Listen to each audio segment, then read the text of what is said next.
Hi guys, this is Vitaly with AFT Dispatch and A2C Logistics, and in today's video I wanted to speak with you about how household debt in America is surging in 2022. It's actually moving at the fastest rate in 15 years. It's being primarily driven by soaring credit card debt and credit card usage with balances that have risen over 15% year over year, the largest annual jump in over 20 years. So I wanted to look at how this can be tied to trucking and what we can expect over the next several months closing out 2022 and getting into a new year in 2023. Now, what we're being told is that consumer demand for different types of products and higher prices for those products is what's really driving household debt in America. And by the way, household debt in America has now reached $16.5 trillion, which is also up by 8.3% from just a year ago. Now, with all that said, those are not the biggest contributors to this huge dollar amount. Homeowner mortgage balances are the biggest contributor to the 2022 household debt in America. Mortgage balances have risen over $1 trillion from a year ago and now sit at $11.7 trillion.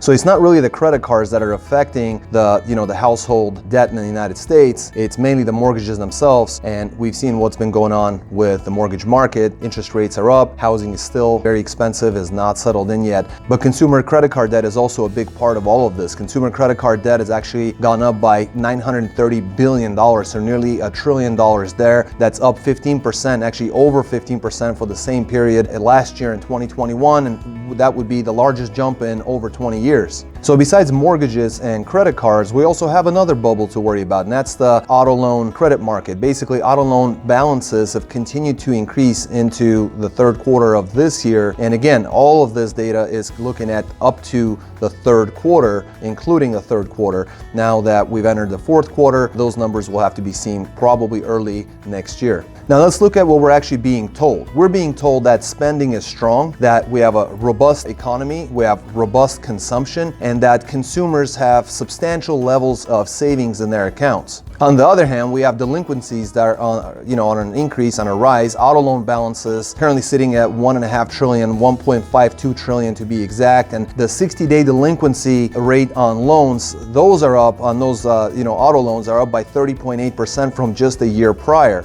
In fact, auto loan debt is up 5.6% from just a year ago. Then we have the fourth peg in all of this with the student loan debt, which is actually down to an incredible $1.57 trillion. I wonder why that's down. Have you had any recent legislation go through that might point to this? This would be the lowest number since the second quarter of last year, so a major decline there. I mean, it's a minor decline, but it's a decline. We definitely take what we can get. And student loan delinquencies actually remained at around 4%. So if anyone's making payments on their loans, it's the students. It looks like they're on time and have the lowest delinquency rate, so they're the ones who are also seeing a slight decrease. So ultimately, if things are so good and we have all these songs of praise to sing about our position, then why are major retailers closing stores? We've made videos about this recently. We've made videos on shortages in the past. A lot of the stuff has come true just the way that it was expected. The question remains, why are so many retailers shutting down their stores, warehouses, different locations? Why are they laying off thousands and tens of thousands in many cases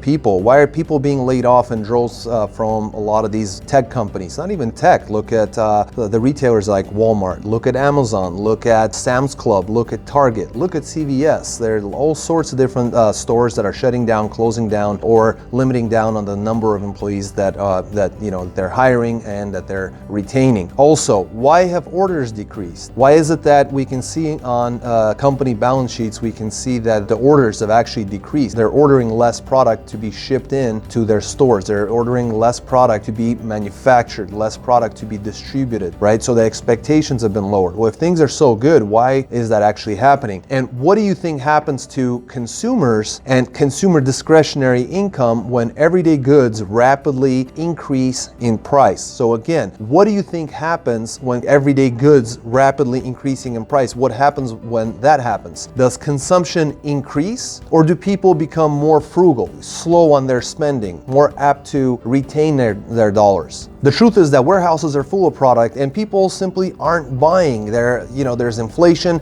people are trying to save money, they're trying to make do with what they have. Inflation continues to ravage their pocketbooks, and truck tonnage is somehow up and climbing. If we look at the data, especially if we go back far enough, we're doing really well with truck truck tonnage. So it makes me really wonder, why is it that if truck tonnage is up, why are truck shipments on a sharp decline? And we don't need statistics to even go through that. We have the data plentifully.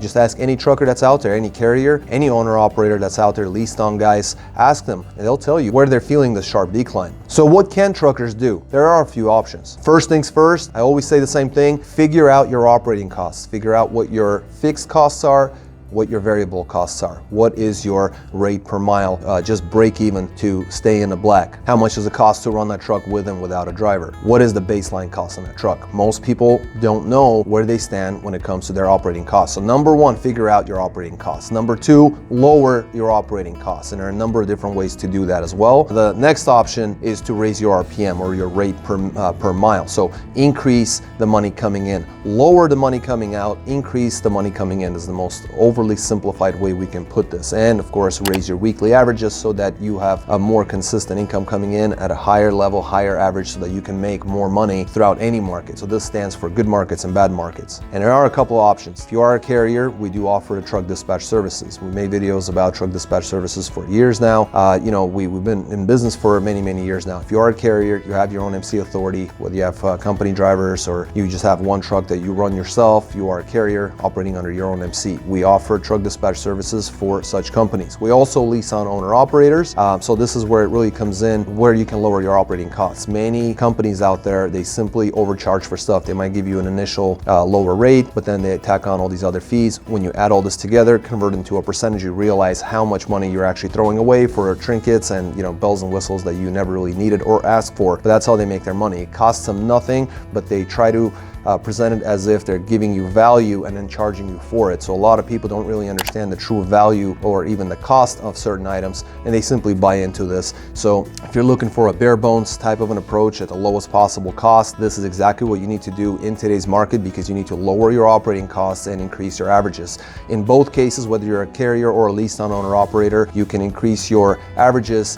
for your income, because you would still work with the same dispatchers that have been performing very well through all the ups and downs of all the markets that we've been through over the many years. So if you guys ever want to find out any information about us and what we do, simply call or text us at 801-448-6363. Go to our website at aftdispatch.com/go. There's a chat box on every one of our web pages. You can fill that out. We'll get back to you, answer all your questions. We'll send you some emails with some information so you have it in writing. But the most important thing is you can't let this market beat you down, because what it looks like that we're into a negative trajectory. We should be seeing increases in price seasonally adjusted for the winter seasons, but we're not seeing that. There has been a slight increase last week, but generally speaking, we're still on a decline. And so you really need to look at this as a long-term opportunity for you to decrease your operating costs, which will always benefit you even if the market spikes and you start making way more money. The bottom line is that you have to keep your costs under control. It was a lot easier when the markets were, booming with $5 or $6 market averages. I'm sorry if you didn't get those dollar amounts, if your dispatchers didn't work out, but we had those kind of customers who were making $20,000+ per week. Those days are behind us, so